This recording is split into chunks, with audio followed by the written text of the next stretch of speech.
নমস্কার সবাই, কেমন আছেন? আমার আরেকটি নতুন ভিডিওতে আপনাদের সবাইকে স্বাগত। আমি যাচ্ছিলাম আমার বাপের বাড়িতে হরিনামের জন্য। তো যেতে যেতে একটু ভিডিও বানিয়ে নিলাম। দেখুন রাতের বেলা ট্রেনের বাইরের দৃশ্যটা কেমন লাগছে।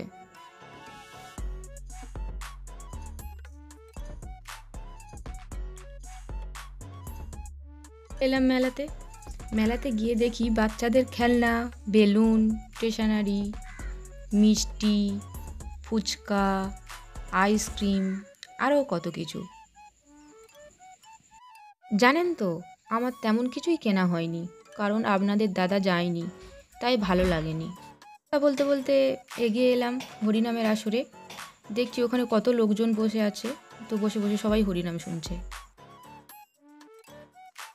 আমিও কিছুটা টাইম হরিনাম শুনলাম, শুনে চলে এলাম। ভিডিওটা যদি ভালো লেগে থাকে আমার চ্যানেলটাকে সাবস্ক্রাইব করে লাইক করে দেবেন। দেখা হচ্ছে পরের ভিডিওতে।